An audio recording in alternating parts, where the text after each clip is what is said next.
ओवीस kitchen या recipe चॅनलमध्ये तुमचे स्वागत आहे. तर आज आपण अगदी वेगळ्या पद्धतीने भेंडीची भाजी करणार आहोत. तुम्ही यापूर्वी कधीच अशा पद्धतीने भेंडीची भाजी केली नसेल ही मला 100% गॅरंटी आहे. पण जर एकदा केली ना तर नक्कीच नेहमी याच पद्धतीने कराल आणि बाजारातून अगदी किलो किलो भेंडी विकत आणाल अशा पद्धतीने भेंडीची भाजी करण्यासाठी. अगदी वेगळी पद्धत आहे, सोप्या पद्धतीने आहे, पण खायला म्हणाल ना तर अगदी अप्रतिम लागते. त्यामुळे नक्कीच एकदा या पद्धतीने भेंडीची भाजी करून पहा. तर चला थोडाही वेळ न घालवता लगेच व्हिडिओला सुरुवात करूया.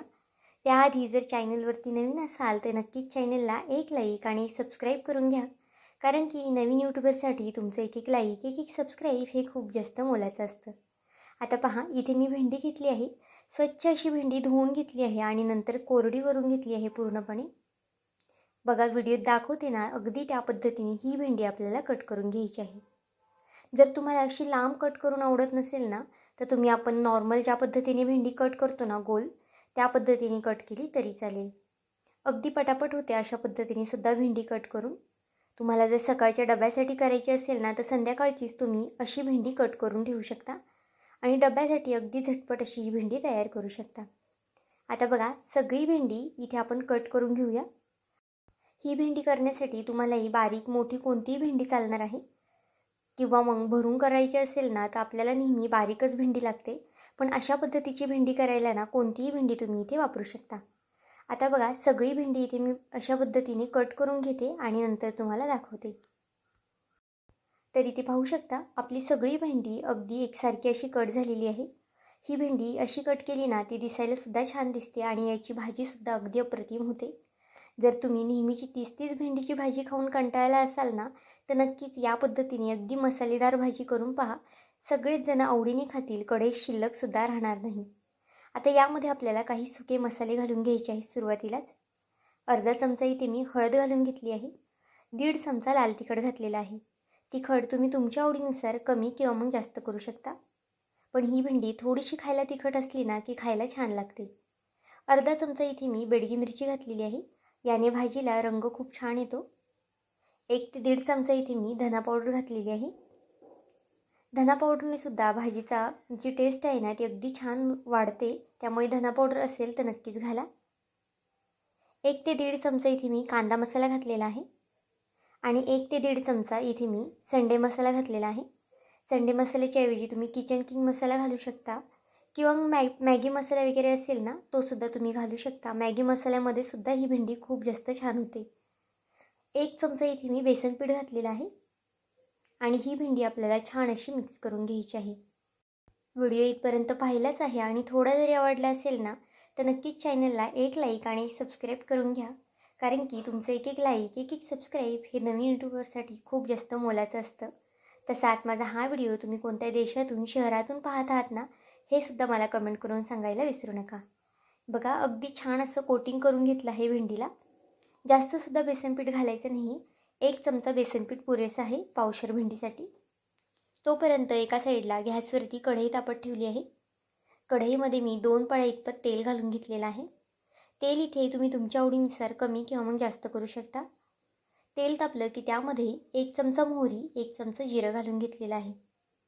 आता जिरं आणि मोहरी तेलावरती छान परतून द्यायचं आहे आणि नंतर यामध्ये भरपूर असा चिरून घातलेला लसूण घेतलेला आहे मी. बघा, लसूण इथे तुम्ही ठेचूनसुद्धा घालू शकता किंवा मग लसणाची पेस्ट वगैरे सुद्धा घालू शकता. पण इथे मी चिरून घातलेला आहे. एक लहान आकाराचा कांदा बारीक असा कट करून घेतलेला आहे आणि तो घालून घेतलेला आहे. डब्यासाठी म्हणाल ना तर अगदी उत्तम भेंडी होते ही. किंवा मग पाहुणे रावळे आले, भाजीला काय बनवायचं सुचत नसेल ना तर नक्कीच अशा पद्धतीची वेगळ्या पद्धतीची भेंडी बनवून पहा, त्यांना नक्कीच आवडेल. आता बघा, कांदा थोडासा परतत आलेला आहे. आता यामध्ये अर्धा टोमॅटोसुद्धा मी घातलेला आहे. जर टोमॅटो लहान असेल तर एक अख्खा घाला. इथे माझा टोमॅटो मोठा होता ना त्यामुळे इथे मी अर्धा घातलेला आहे. आता टोमॅटो आणि कांदा दोन्ही आपल्याला तेलावरती छान परतून द्यायचं आहे. फास्ट गॅसवरतीच इथे बघा मी कांदा टोमॅटो छान परतून दिलेला आहे. जास्तसुद्धा करपट करून घ्यायचं नाही. अगदी याच पद्धतीने आपल्याला कांदा टोमॅटो परतायचा आहे. आता जी भेंडी आणि आपण जे मसाले वगैरे कोटिंग करून ठेवलं होतं ना भेंडीला ते आपण यामध्ये घालून घेऊया. वरून कोथिंबीर घालून घेऊया आणि ही भेंडी छान अशी मिक्स करून घेऊया. तुम्ही इथे पाहू शकता भेंडी अजून शिजलीसुद्धा नाही तरीसुद्धा दिसायला किती जास्त छान दिसते.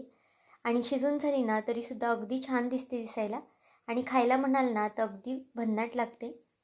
चपातीबरोबर खा, भाकरीबरोबर खा, कशासोबतही खाल्ली ना, वरण भाताबरोबर तोंडी लावायला घेतली ना तर अगदी उत्तमच. त्यामुळे नक्कीच एकदा या पद्धतीची भेंडी करून पहा. तुम्ही ही भेंडी ना कितीही केली ना तरीसुद्धा संपणारच आहे, कारण की खायला अगदी अप्रतिम लागते. आता बघा आपली भाजी जी आहे ना ती अगदी मिक्स करून घेतली आहे मी. आता गॅस इथे मी अगदी स्लो ठेवलेला आहे, फास्ट गॅस करायचा नाही आपल्याला, नाहीतर जो मसाला आहे ना तो खाली करपू शकतो. आता यामध्ये चवीनुसार मीठ घालून घेतलेलं आहे. मीठ इथे आपल्याला भेंडी मिक्स करताना म्हणजे ज्यावेळेस आपण मसाले वगैरे टाकले ना त्यावेळेस इथे मीठ टाकायचं नाही, नाहीतर मग भेंडीला पाणी वगैरे सुटू शकतं. त्यामुळे बघा इथे मी शेवटी मीठ घातलेलं आहे. मीठ घातल्यानंतर पुन्हा भेंडी छान अशी मिक्स करून घ्यायची आहे. आणि गॅस अगदी स्लो ठेवून ही भेंडी आपल्याला एक 5 ते 6 मिनटं बारीक गॅसवरती शिजून द्यायची आहे. बघा 1 मिनिटांनी इथे मी झाकण काढलेलं आणि पुन्हा यामध्ये 1 ते 2 चमचे शेंगदाण्याचा कूट घालून घ्यायचा आहे. जर तुमच्याकडे भाजलेल्या शेंगदाण्याचा कूट असेल तो घाला, किंवा मग कच्च्या शेंगदाण्याचा सुद्धा तुम्ही यामध्ये कूट घालू शकता. किंवा मग जर तुम्हाला शेंगदाण्याचं कूट भेंडीमध्ये आवडत नसेल ना तरीसुद्धा तुम्ही तो स्किप करू शकता. बघा कूट घातल्यानंतर पुन्हा इथे मी भाजी मिक्स करून घेते. गॅस कुठेही फास्ट वगैरे करू नका, नाहीतर मग मसाला खाली करपू शकतो. जर नॉनस्टिकचं भांडं असेल ना तर अजिबातच करपणार वगैरे नाही खाली, पण स्टीलची कढई असेल, जर्मलची कढई असेल ना तर थोडंफार खाली लागू शकतं. आता यावरती आपल्याला पुन्हा एक 3 ते 4 मिनटासाठी झाकण ठेवून भेंडी बारीक गॅसवरती शिजून द्यायची आहे. तुम्ही इथे पाहू शकता 3 ते 4 मिनटं झालेली आहेत आणि अगदी भेंडी आपली शिजलेली आहे. अगदी चमचमीत झणझणीत अशी भेंडी तयार होते, त्यामुळे नक्कीच एकदा ट्राय करून पहा. आता संपूर्ण भेंडी आपण मिक्स करून घेऊया. चपातीबरोबर खा किंवा मग भाकरीबरोबर खा, कशासोबतही खाल्ली ना तरीसुद्धा छान लागते. नक्कीच एकदा या पद्धतीने चमचमीत भेंडी करून पहा. वरनं थोडीशी कोथिंबीर घालून घेऊया आणि भाजी पुन्हा छान अशी मिक्स करून घेऊया. तर आजची ही रेसिपी तुम्हाला कशी वाटली मला हे कमेंट करून नक्की सांगा. आणि चॅनलवरती नवीन असाल तर चॅनलला एक लाईक आणि एक सबस्क्राईब करायला विसरू नका. पुन्हा भेटूया आपण अशाच एका नवीन व्हिडिओमध्ये. तोपर्यंत बाय.